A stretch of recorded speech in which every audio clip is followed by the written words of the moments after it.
Good morning, traders. Today is Monday, November the 21st, 2022. This is our weekly preview video for the market analyses for our trading week. This is shortened trading week with the holiday coming up here on Thursday. Let's jump into it and take a look at the numbers that we are looking at on the E-minis, and this is the index that we use for our analyses. We're looking at the futures contracts, and it really is this pivot point. That is the key number for us on a weekly basis. And again, we do break this down on a daily basis inside of our trading room. But on a weekly basis, the candles, while we've lost the 5-day moving average, we've lost the 10-day moving average, we have not ever regained the 200-day moving average. We are still in a buy mode, and it does come back really to that last Thursday the 9th, when we had that big, huge push up. That really changed the dynamics of our moving averages. Most of our technical indicators are still in the buy zone as well. Nothing really showing overextended here. And so it does really, I think, come down to the pivot point of around 39.65. I'm going to put it at 39.65, 39.60. Anywhere in that area, but I think that's the big demarcation point for today, for Monday, as we get started in our trading sessions. As I speak right now here, a couple hours, about 3 hours, I guess, before the market opens on Monday morning, we're down about 21 ticks on the E-minis at 39.52. So we are below this pivot point, and I think this is going to be the battleground for today as we get started in the marketplace. Yes, we are still in a buy mode, but we've had quite a few days here of just topping out in this marketplace. Again, after that big run that we had on Thursday the 9th. We take a look at the E-mini futures here contract, looking at it on a daily basis. And you can see what I'm talking about there. There's that November the 9th, massive, massive push. It pushed right up on top of our point of control. You can see right there the open interest, the open volume profile. Man, we're sitting right where all the action is. That's where all of the activity is. That's where all of the open interest is.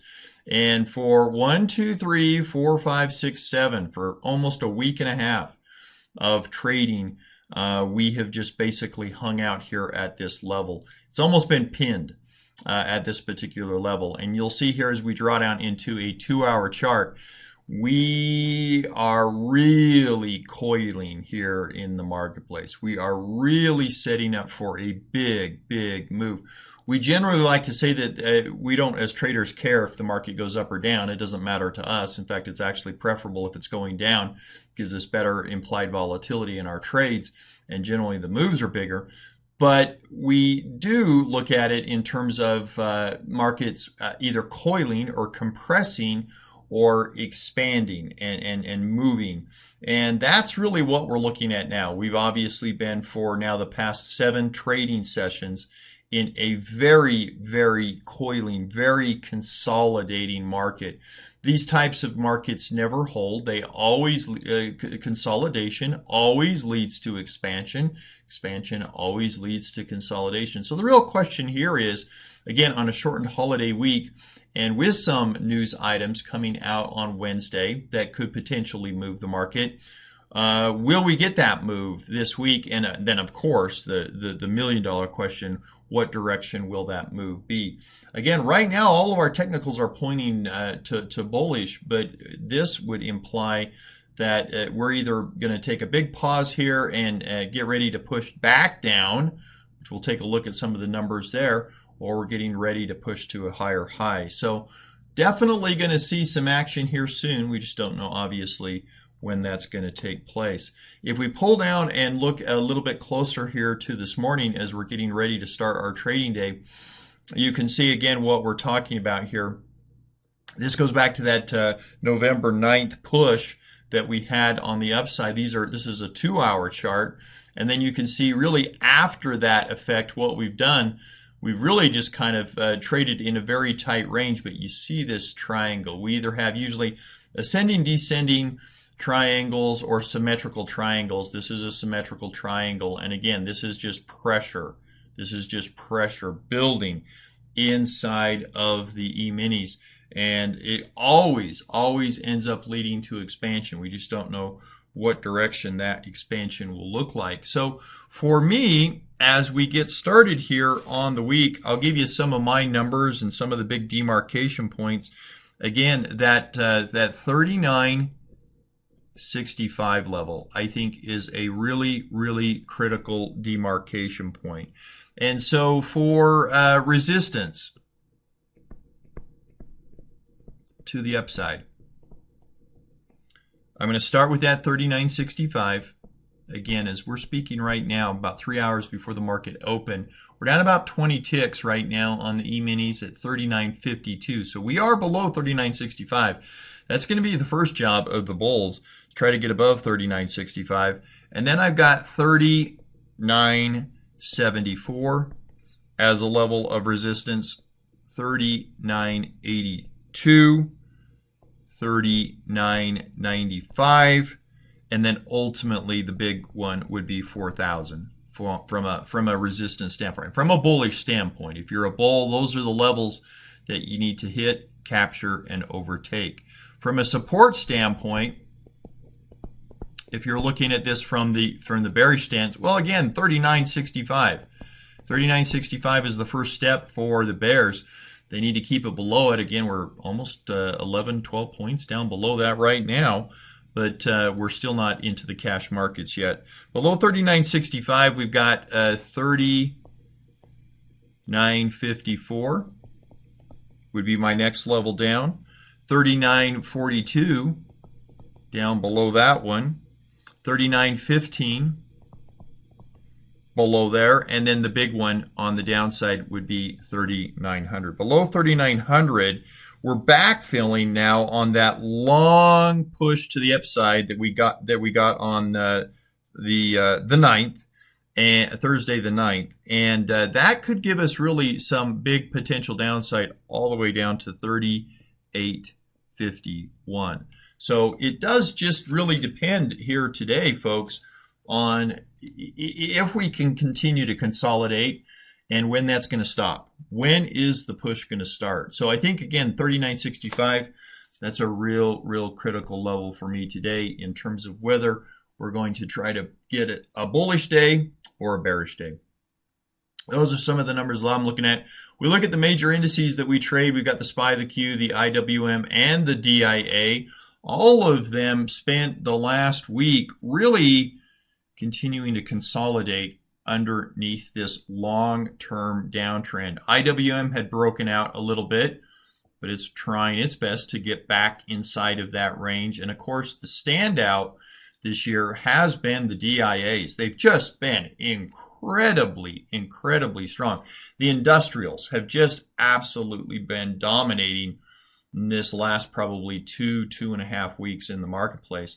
But you can see it's really been elongated much longer than that. It's been a massive bull run here for the DIAs inside of a greater overall downtrend. So again, it would be, if we're looking for that downside, which I think that we are in the marketplace, we as traders generally prefer that downside, definitely would like to see these DIAs, the diamonds, get tucked back inside of that overall long-term downtrend. But again, I think it is important to look at time frames. It is important to look at time frame overlays and understand that while, again, specifically the DIAs, you can see this has just been a massive bull push here. But really all of the indices, the SPY as well, the Qs, all of them have had a very nice bullish push here.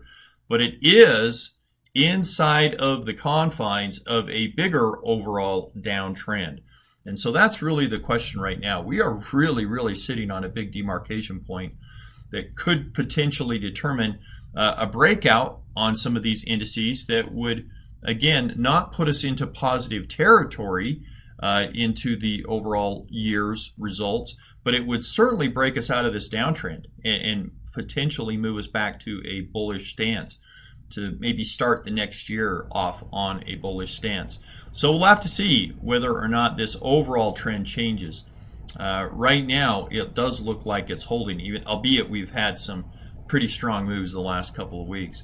We do have earnings coming out this week on quite a few companies. Best Buy, I think, is an interesting one for me.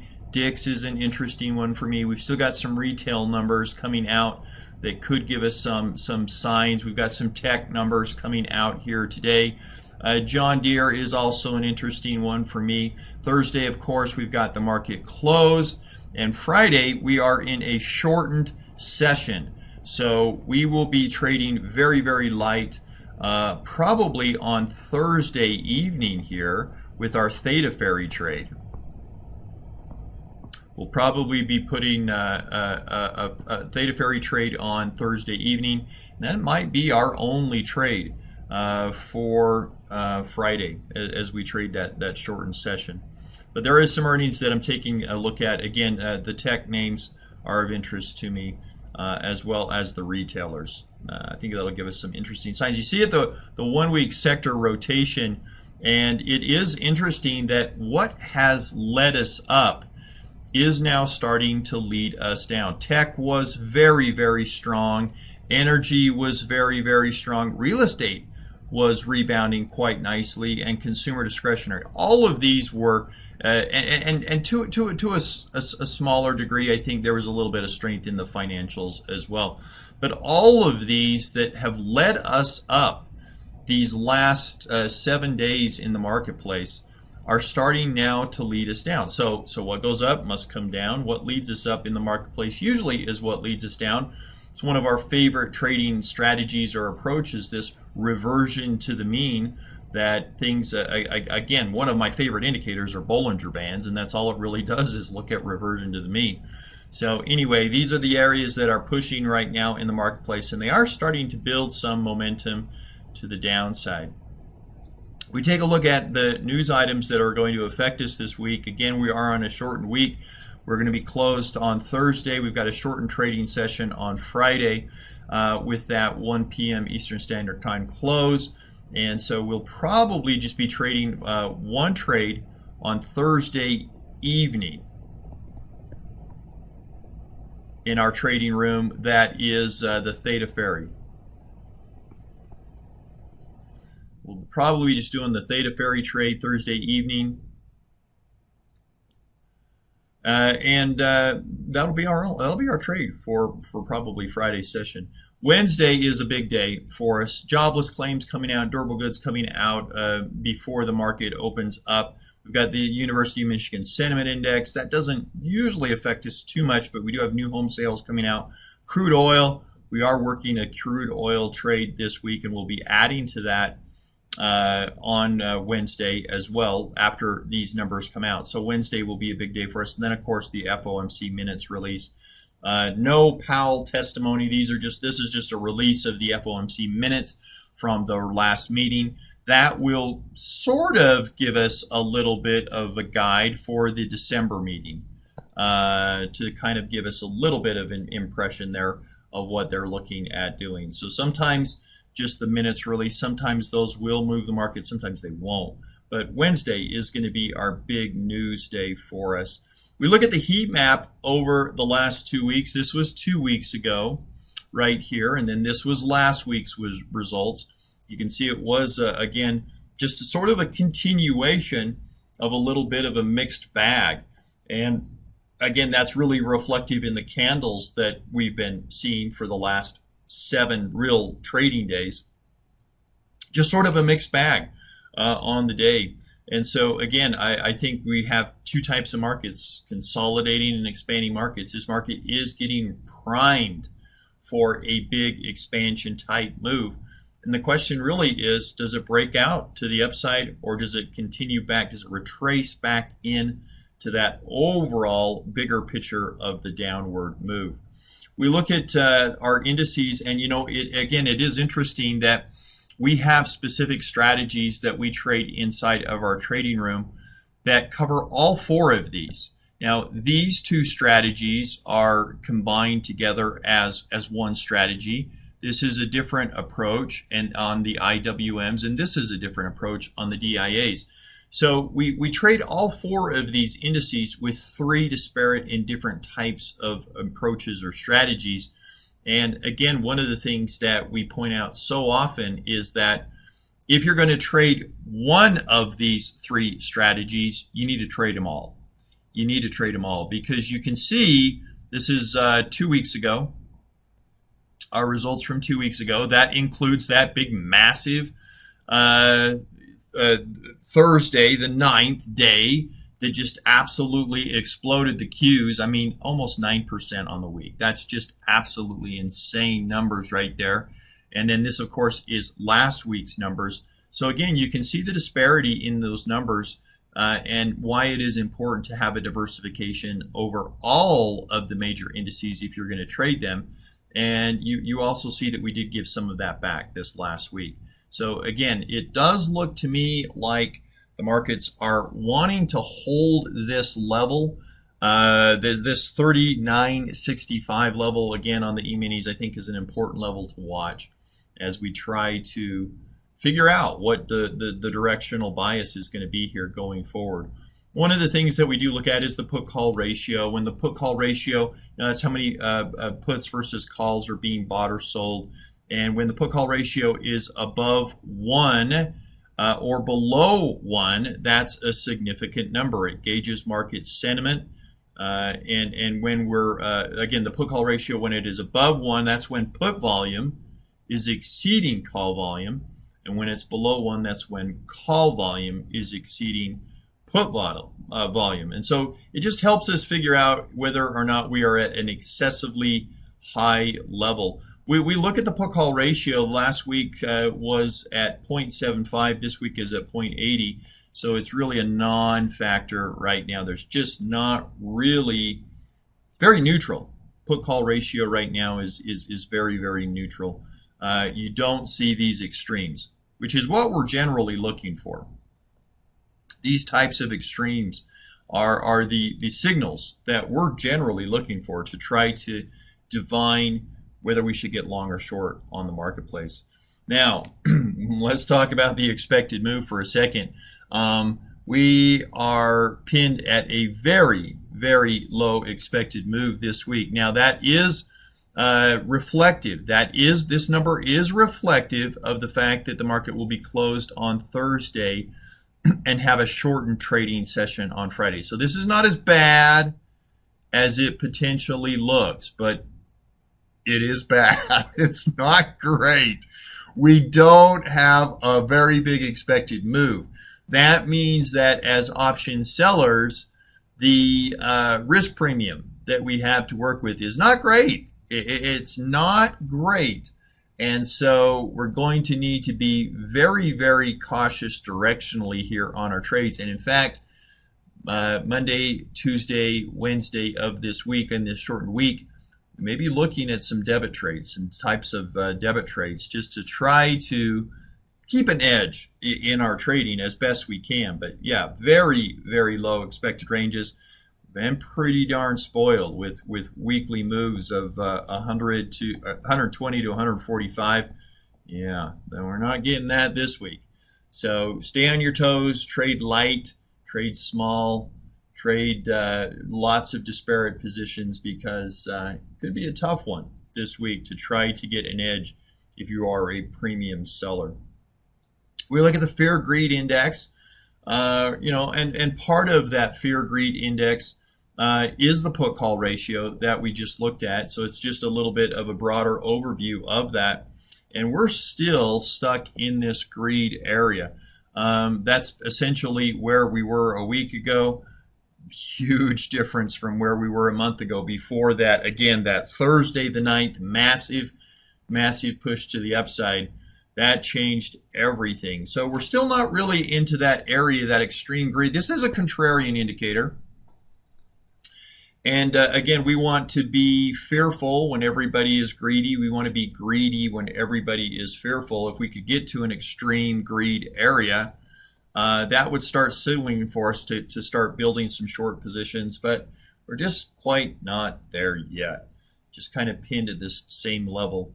But not a lot of fear right now in the marketplace. Now, Open interest levels. This really, I think, speaks to the levels that I just gave you. Of course, the 39.65 being a very, very key level. That 39.65 level, and really everything above 39.35 right here, 39.35 and 40.10. This is sort of the chop zone. This is the chop area that we're in. And I think this is going to be the demarcation point for us. If we can break up above 4,000, the bulls are right back in charge. If we can get back down below 39.35, then we get down to that 39.15 level that I was talking about. And then it's not too far of a jump to 3,900. And down below here, there is not a lot of resistance. But this is the chop zone right now that we're in, and you can see that's where all of the activity, all of the volume sits. Again, it really belies what we were talking about, which is that we're just in a massive, massive consolidation zone here, and we're going to need to see a break one way or the other, and it could be a big one. It could be a very, very big break as we look at that open interest. Updated performance analyses. This is back from October the 5th. I've got one weekly performance update video ready to upload to you guys to get us back up to speed here, but we are a little bit behind on those. But again, 223 winners, only 8 losers on our 0 DTEs for the year. We'll probably finish out, I don't know, somewhere maybe around 200, maybe 240 or so trades on the year, 250 trades on the year. And again, very, very happy with our win rate, 96.5% win rate. 40 TE trades have done really well, 117 wins, 7 losses. Our IWM trades to date, no losers. Just been an absolute, we call this the millionaire maker. Just a great, great trade for us. Pairs trades, we do have 2 open trades working right now, but again, we've booked a couple of profits on these. Again, this is as of 10/5, so we're actually up to about 25 winners on the pairs trades. Our bear market trades, we've got 67 winners, 3 losers there. We've got one working right now that we're continuing to work on, BA. That's Boeing. Our positive Vega credit spreads, we've got a couple more added to that. Those have all been winners so far. Scalping trades, this would be old, obviously, since this is from 10/5. Our dragonflies, we're working a dragonfly right now on BA, actually. I misspoke and said that was a bear market trade. It's actually, we got one working right now on BA that we're continuing to work. Theta Ferry trade has been an absolute barn burner. That thing has just been absolutely fantastic. We're actually approaching right now, again, these are numbers from 10/5. We're actually approaching almost 50 of these trades, and every single one of them except for one has worked out quite nicely for us. That's really been a great addition to our trades. Gold ladder trades are working quite well.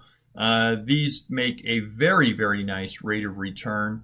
Our oil trades make an amazing rate of return, and so far so good right there. We do have, I think we're up to about 9 of these ladders now. We did take a loss on one of them, but really, really good ROIs on those. And our asymmetric trading system obviously is, our investing program is working amazing relative to the overall market. We're up about 20% on the year with the market being down about 20%. So it's really, really been a good year for us. If you do want to come trade with us, we do give you a free, no strings attached, 7-day free trial to come trade with us. You can give it a go at try0dte4free.com. Jump into our trading room. We've got about 250 of us in there that trade together every single day, Monday through Friday. We'd love for you to come check it out, ask some questions, post some questions, post some comments, interact with our members. I think you'll see it's one of the most amazing trading rooms that you've ever been a part of. We do have the investing program as well, AST, the asymmetric program. If you're more of an investor and you want to look at something that is very risk focused, managing the risk side of the trading and a little bit more passive in nature, Just takes 5 minutes a day. You can go to tryastforfree.com. Check us out there. Also, we do scalp. We do live scalping sessions every Tuesday and Thursday with the e-minis. And we do that in a live stream format. And you can try scalpingnow.com. We're trying to shoot for about $500 to $1,000 a day there in our scalping room. There's no guarantees, but that's a pretty realistic potential if you can get on the right side of the market. So appreciate you guys tuning in once again. Thursday, we're off. Friday's going to be a short week. So I always give thanks around this time of year. I think it's important to have gratitude. Appreciate you guys. Give me a comment in the comment section about what you're trading this week or what you're looking to trade in this shortened trading session. Appreciate you guys. Take care.